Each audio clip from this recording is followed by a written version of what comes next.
তো নমস্কাৰ বন্ধুসকল, মোৰ ইউটিউব চেনেললৈ আপোনালোকক পুনৰ এবাৰ স্বাগতম জনাইছোঁ অন্য এটা নতুন ভিডিঅ'লৈ। আৰু থাম্বনেইলটো দেখি আপোনালোকে গম পাইছে যে ভিডিঅ'টো মই কিহৰ ওপৰত বনাবলৈ গৈ আছোঁ। তো jobassam.in যিটো অফিচিয়েল ৱেবছাইট হয়, তাত এটা নতুন আপডেট দিয়া হৈছে এটা জবৰ বিষয়ে। জবটো এনেকুৱা ধৰণৰ যে যিবিলাকে টেট এক্সাম পাছ কৰি থৈছে অলৰেডি বা আগন্তুক যিটো ৰিজাল্ট দিবলৈ গৈ আছে টেটৰ, যিবিলাকে পাছ কৰিব তেওঁলোকে LP আৰু UP স্কুলত কিছুমান ভেকেঞ্চি ওলাইছে, তাত এপ্লাই কৰিব পাৰিব। ঠিক আছে, তো কেতিয়া এপ্লাই কৰিব পাৰিব, এপ্লাই ডেট কেতিয়া বা লাষ্ট ডেট কেতিয়া, সকলো ডিটেইলছ আজি ভিডিঅ'টোত আপোনালোকে ভালদৰে চাব পাৰিব। আৰু তাৰ আগতে মোৰ চেনেলটোত যদি আপোনালোকে নতুনকৈ আহিছে তেন্তে ছাবস্ক্ৰাইব কৰিবলৈ নাপাহৰিব, যাতে এনেকুৱা ধৰণৰ ভাল ভিডিঅ' আপোনালোকে সদায় চাই থাকিব পাৰে। ঠিক আছে, তো আহক ভিডিঅ'টো আৰম্ভ কৰোঁ। তো আপুনি এইটো পেজ চিধা মই ডেছক্ৰিপশ্যনত দি দিম, লিংকটোত ক্লিক কৰাৰ লগে লগে আপুনি এইটো পেজত আহি যাব। নহ'লে আপুনি চিধা jobassam.in বুলি যিকোনো ব্ৰাউজাৰত ছাৰ্চ কৰিলেই আপুনি এখন নটিচখন চাব পাৰিব। ঠিক আছে, তো কি বুলি কৈছে, টেট আছাম ৰিক্ৰুটমেণ্ট 2025। ঠিক আছে, কি পোষ্টটোৰ নাম কি, LPN UP teachers. Total post আছে 4500টা পোষ্ট আছে।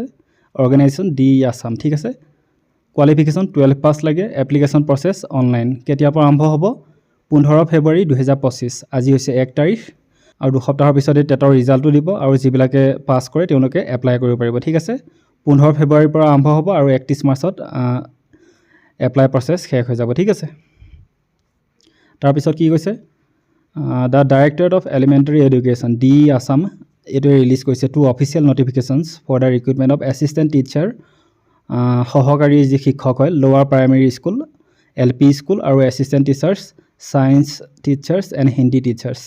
ছায়েন্সৰ শিক্ষক, হিন্দী শিক্ষক, আৰু কিহৰ কাৰণে, আপাৰ প্ৰাইমেৰী স্কুলৰ বাবে। ঠিক আছে, এই টোটেল অফ 4500টা ভেকেঞ্চি ওলাইছে। ঠিক আছে, তাৰে 2900টা হৈছে LP স্কুলৰ বাবে আৰু 1600টা হৈছে UP স্কুলৰ বাবে। ঠিক আছে, candidates who are permanent residents of Assam and have qualified in the Assam teacher eligibility test or the central teacher eligibility test are eligible to apply online through the official website. কি বুলি কৈছে, যিজনে এপ্লাই কৰিব কেণ্ডিডেটে সেইজন অসমৰ, কি বুলি কৈছে, যিজনে এপ্লাই কৰিব মানে যিবিলাকে এইটো পোষ্টৰ বাবে তেওঁ মানে অসমৰ পাৰ্মানেণ্ট বাসিন্দা হোৱাটো বিলকুল compulsory.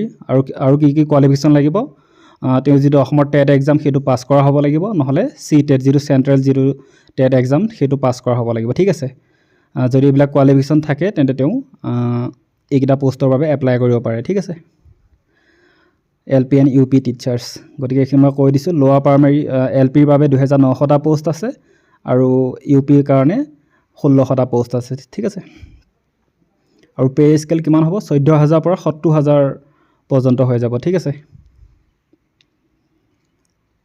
Assistant teacher candidates wishing to submit online application for the post of assistant teacher must fulfil the following eligibility criteria. ঠিক আছে, যিবিলাকে সহকাৰী শিক্ষক হিচাপে LP স্কুলত যিবিলাকে এপ্লাই কৰিম বুলি ভাবিছে তেওঁলোকৰ বাবে কি কি কোৱালিফিকেশ্যন লাগিব চাওক।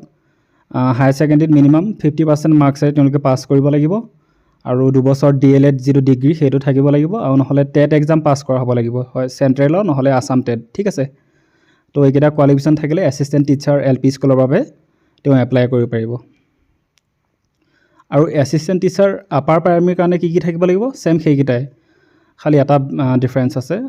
এটাটো হায়াৰ ছেকেণ্ডেৰী পাছ কৰিব লাগিব, তাৰপিছত তেওঁ গ্ৰেজুৱেশ্যন কমপ্লিট কৰা হ'ব লাগিব, BA BSc বা যিয়ে নহওক সেইটো পাছ কৰিব লাগিব, আৰু লগতে 2 বছৰ DLED মানে পাছ কৰা হ'ব লাগিব। ঠিক আছে, আৰু লগতে আছাম টেট নহ'লে চেণ্ট্ৰেল টেট অৰ্থাৎ CTETটো পাছ কৰা হ'ব লাগিব।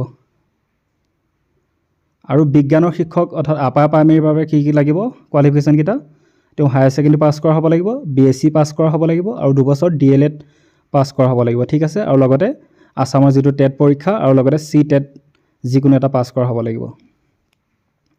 আৰু হিন্দী শিক্ষকৰ বাবে যিটো আপাৰ প্ৰাইমেৰীৰ কাৰণে তেওঁ হায়াৰ ছেকেণ্ডেৰী পাছ কৰা হ'ব লাগিব, নহ'লে হিন্দীত গ্ৰেজুৱেট পাছ কৰা হ'ব লাগিব।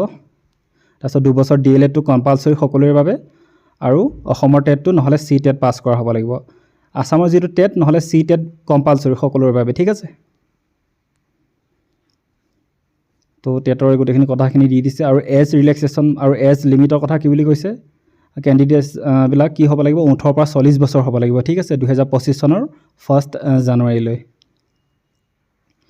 যদিও আপাৰ প্ৰাইমেৰীবিলাকৰ কাৰণে কি ৰিলেক্সেশ্যন দিছে 2 বছৰ ৰিলেক্সেশ্যন দিছে কাৰ কাৰণে যিবিলাক এক্স ছাৰ্ভিচমেন হয় তেওঁলোকৰ কাৰণে 2 বছৰ ৰিলেক্সেশ্যন দিছে মানে 2 বছৰ ৰিলেক্সেশ্যন মানে 40 পৰা 42 বছৰ বয়সৰ মানুহ এজনেও ইয়াত এপ্লাই কৰিব পাৰিব ঠিক আছে আৰু 3 বছৰ ৰিলেক্সেশ্যন দিছে OBC আৰু MOBC যিবিলাক কেণ্ডিডেট আছে তেওঁলোকৰ বাবে আৰু 5 বছৰ ৰিলেক্সেশ্যন দিয়া হৈছে ST SC কেণ্ডিডেটবিলাকৰ কাৰণে আৰু 10 বছৰ ৰিলেক্সেশ্যন দিয়া হৈছে যিবিলাক পাৰ্চনছ উইথ ডিসেবিলিটি PWD যিবিলাক পাৰ্চন হয় তেওঁলোকৰ বাবে ঠিক আছে